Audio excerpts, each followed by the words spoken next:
नमस्कार।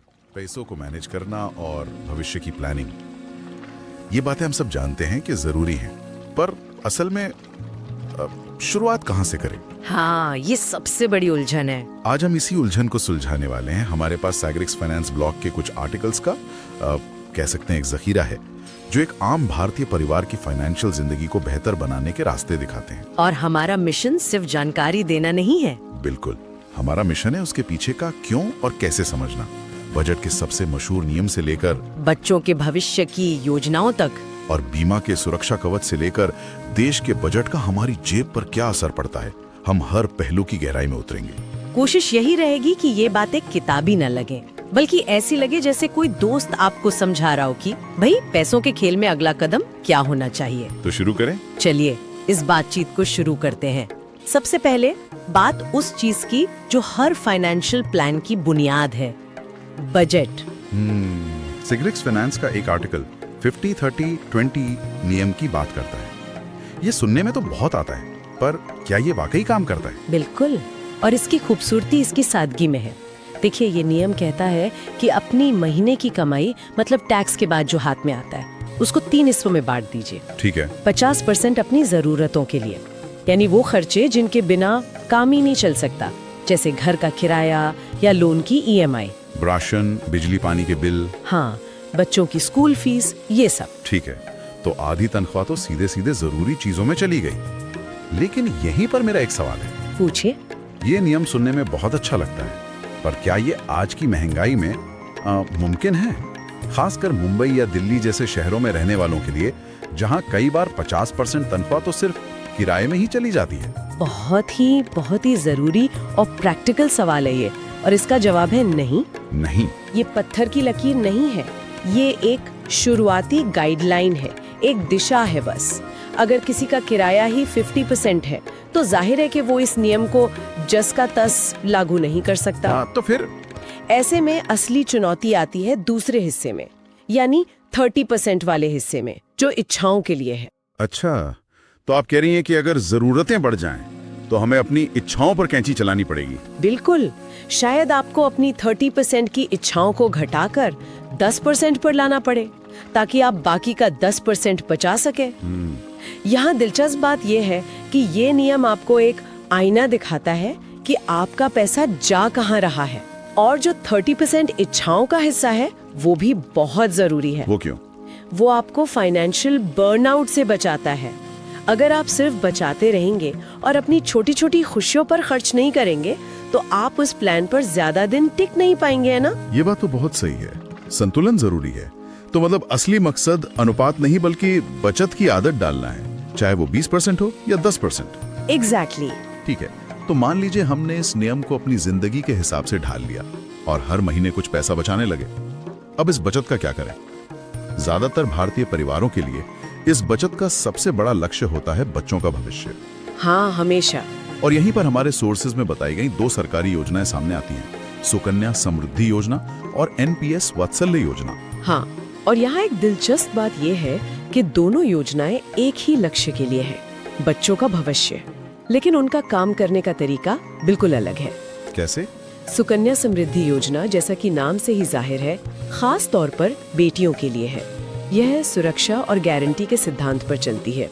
इसमें सरकार एक तय और अक्सर काफी अच्छी ब्याज दर देती है, और ये टैक्स फ्री भी है। तो ये उन पेरेंट्स के लिए है जो कोई रिस्क नहीं लेना चाहते। बिल्कुल, जिन्हें अपनी बेटी की पढ़ाई या शादी के लिए एक निश्चित रकम जोड़नी है। मतलब इसमें सुरक्षा की गारंटी है। तो फिर NPS वात्सल्य योजना इससे कैसे अलग है? क्या वो जोखिम भरा है? NPS वात्सल्य ग्रोथ और बाजार के सिद्धांत पर काम करती है। ये नेशनल पेंशन सिस्टम से जुड़ी योजना है, जो किसी भी बच्चे के लिए हो सकती है, सिर्फ बेटी के लिए नहीं। अच्छा। इसमें आपका पैसा इक्विटी और डेट जैसे बाजार से जुड़े इंस्ट्रूमेंट्स में लगाया जाता है। इसका मतलब है कि लंबी अवधि में इसमें सुकन्या समृद्धि से कहीं ज्यादा रिटर्न मिलने की संभावना है। पर साथ में बाजार का जोखिम भी जुड़ा है। हाँ, तो सवाल ये नहीं है कि कौन सी बेहतर है, सवाल ये है कि आप किस तरह के निवेशक हैं। क्या आप गारंटी चाहते हैं, या आप ज्यादा रिटर्न के लिए थोड़ा जोखिम उठाने को तैयार हैं? और यहीं पे जैसे ही जोखिम की बात आती है, मुझे लगता है कि खुद की रिसर्च और भी जरूरी हो जाती है। आपने बिल्कुल सही नस पकड़ी है, क्योंकि ये बाजार से जुड़ा है, तो रिटर्न की गारंटी नहीं है और इसीलिए सेग्रिक्स फाइनेंस का डिस्क्लेमर पेज पढ़ना जरूरी हो जाता है। वो साफ बताते हैं कि ये जानकारी सलाह नहीं बल्कि सूचना है। फैसला हमेशा अपने जोखिम लेने की क्षमता और अपने वित्तीय लक्ष्यों के आधार पर करना चाहिए। ठीक है, तो हमने भविष्य के लिए निवेश की योजना बना ली, लेकिन क्या हो अगर भविष्य से पहले आज पर ही कोई मुसीबत आ जाए, कोई मेडिकल इमरजेंसी या कोई और अनहोनी? यहीं पर शायद बीमा का रोल आता है। बिल्कुल, बीमा किसी भी फाइनेंशियल घर का सिक्योरिटी सिस्टम है। सिक्योरिटी सिस्टम, वाह। निवेश और बचत की दीवारें तभी मजबूत रहती हैं जब छत पर सुरक्षा हो। लाइफ इंश्योरेंस का पहला और एकमात्र काम है आपके परिवार को आपकी गैर मौजूदगी में आर्थिक रूप से सुरक्षित रखना। पता है, कई लोग इसे टैक्स बचाने का एक तरीका समझते हैं। यही तो आम गलती है। मेरे एक दोस्त ने सिर्फ टैक्स बचाने के चक्कर में एक इंश्योरेंस पॉलिसी ले ली थी, बिना ये समझे कि उसका कवर कितना कम था। हम बीमा को निवेश समझ बैठते हैं, जबकि इसका पहला काम सुरक्षा है, रिटर्न देना नहीं। ये तो बहुत आम गलती है। और जब सुरक्षा की बात आती है तो टर्म इंश्योरेंस को सबसे अच्छा क्यों माना जाता है? क्योंकि ये इंश्योरेंस का सबसे शुद्ध और कह सकते हैं सबसे सस्ता रूप है। इसमें कोई मिलावट नहीं है, आप सिर्फ सुरक्षा के लिए प्रीमियम देते हैं। अच्छा। इसीलिए बहुत कम पैसे में एक बहुत बड़ा कवर मिल जाता है। मान लीजिए 30 साल का एक व्यक्ति सिर्फ 1000-1200 रुपए महीने के प्रीमियम पर 1 करोड़ रुपए का कवर ले सकता है। सिर्फ 1000-1200 में? हाँ, किसी और पॉलिसी में इतना बड़ा कवर लेने के लिए प्रीमियम कई गुना ज्यादा होगा। लेकिन एक बात मुझे हमेशा कंफ्यूज करती है। सब कहते हैं टर्म इंश्योरेंस कम उम्र में लो तो सस्ता पड़ता है, लेकिन कितना कम? मतलब क्या एक 25 साल के युवा को जिस पर कोई लोन नहीं है, कोई देनदारी नहीं है, क्या उसे सच में 1 करोड़ के कवर की जरूरत है? अच्छा सवाल है। सोर्स बताता है कि सिर्फ उम्र नहीं देखनी चाहिए। एक आसान नियम है, आपकी सालाना कमाई का कम से कम 15 से 20 गुना कवर होना चाहिए। 15 से 20 गुना? हाँ, तो अगर कोई साल में 5 लाख कमाता है तो उसे कम से कम 7.5 लाख से 1 करोड़ का कवर लेना चाहिए। क्यों? क्योंकि ये रकम आपके परिवार को आपकी गैर मौजूदगी में न सिर्फ रोजमर्रा के खर्चे चलाने में मदद करेगी, बल्कि बड़े लोन चुकाने और बच्चों की पढ़ाई जैसे भविष्य के लक्ष्यों को पूरा करने में भी मदद करेगी। मतलब उस 25 साल के युवा को भी आज ही बड़ा कवर ले लेना चाहिए। हाँ, क्योंकि आज वो सस्ता मिलेगा और भविष्य में उसकी जरूरतें और देनदारियां बढ़ेंगी ही, घटेंगी तो नहीं, है ना? ये तो बहुत साफ हो गया। तो हमने लंबी अवधि की प्लानिंग और सुरक्षा की बात कर ली। अब जरा रोजमर्रा के पैसों के मैनेजमेंट पर आते हैं। हम सब बैंक अकाउंट इस्तेमाल करते हैं, सेविंग और करंट अकाउंट। हम सब जानते हैं कि एक बचत के लिए है और दूसरा बिजनेस के लिए। लेकिन असली सवाल तब आता है जब कोई फ्रीलांसर, कोई यूट्यूबर या कोई छोटा कंसल्टेंट काम शुरू करता है। क्या उन्हें करंट अकाउंट की जरूरत है या सेविंग अकाउंट से काम चल सकता है? ये आज के दौर का बहुत बड़ा सवाल है, क्योंकि गिग इकोनॉमी बढ़ रही है। सही बात है। सोर्स आर्टिकल बताता है कि असली फर्क सिर्फ नाम का नहीं, बल्कि ट्रांजैक्शन लिमिट और सुविधाओं का है। अगर आपके महीने में क्लाइंट से 30-40 से ज्यादा पेमेंट्स आ जा रही हैं, मतलब बहुत सारे छोटे छोटे पेमेंट्स, हाँ, और आप बार बार पैसे निकाल और डाल रहे हैं, तो बैंक आपकी सेविंग अकाउंट पर नजर रख सकता है और उसे फ्रीज भी कर सकता है। अरे ये तो बहुत से लोगों को नहीं पता होगा। बिल्कुल, क्योंकि ये एक पर्सनल अकाउंट का व्यावसायिक इस्तेमाल माना जाएगा। तो फिर करंट अकाउंट में ऐसा क्या खास है? करंट अकाउंट में ट्रांजैक्शन की कोई लिमिट नहीं होती। आप दिन में 100 बार भी लेन देन कर सकते हैं। दूसरा बड़ा फायदा है ओवरड्राफ्ट की सुविधा।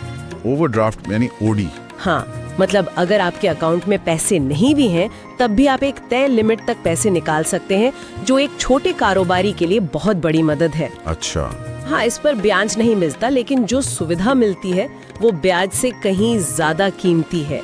तो अगर आपका काम बिजनेस की तरह चल रहा है, तो करंट अकाउंट रखना एक जरूरत है, विकल्प नहीं। बहुत खूब। अब तक हमने उन सभी चीजों के बारे में बात की है जिन्हें हम व्यक्तिगत रूप से कंट्रोल कर सकते हैं। हमारा बजट, हमारा निवेश, हमारा बीमा।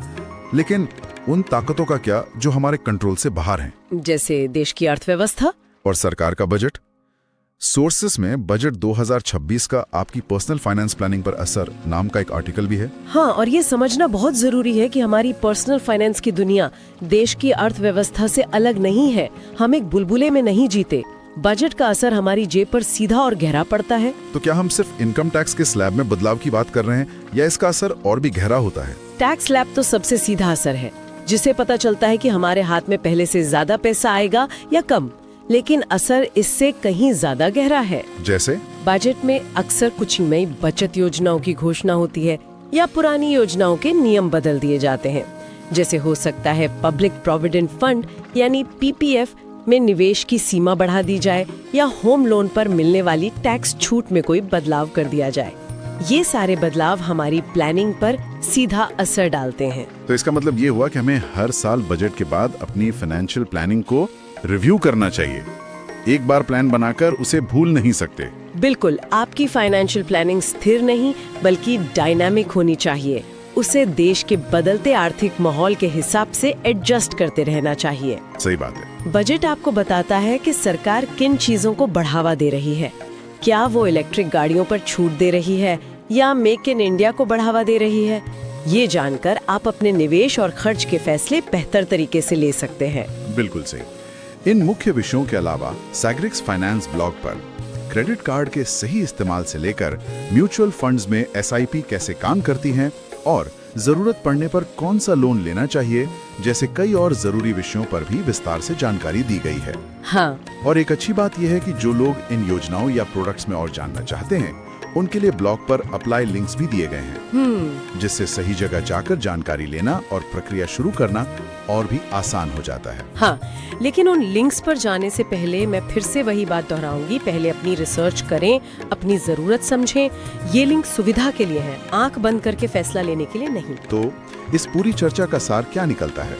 अगर हम देखें तो एक सीधा साधा बजट नियम जो सख्त होने के बजाय लचीला हो, बच्चों के भविष्य के लिए अपनी जोखिम क्षमता से मेल खाती योजना चुनना, बीमा को निवेश नहीं बल्कि खालिस सुरक्षा समझना और देश के बजट पर नजर रखकर अपनी प्लानिंग को बदलते रहना। हाँ, ये कुछ ऐसे कदम हैं जो किसी की भी पैसों को लेकर जिंदगी को काफी आसान बना सकते हैं। सही कहा। आज के डिजिटल दौर में जानकारी और योजनाओं की कोई कमी नहीं है। असली चुनौती वो सही विकल्प चुनकर उस पर टिके रहने के अनुशासन में है। तो इस बातचीत को खत्म करते हुए सुनने वालों के लिए एक सवाल छोड़कर जा रही हूँ। जरूर। अपनी मौजूदा वित्तीय आदतों को देखते हुए आज आप ऐसी कौन सी एक छोटी सी आदत बदल सकते हैं जिसका सबसे ज्यादा और सबसे सकारात्मक असर अगले 10 सालों में आपके जीवन पर पड़ेगा? शायद वो बाहर का खाना हफ्ते में एक बार कम करना हो या सिर्फ 500 रुपए की एक एसआईपी शुरू करना हो। सोचिएगा जरूर। 2026 में अपने पैसों का भविष्य कैसा होगा, कभी सोचा है?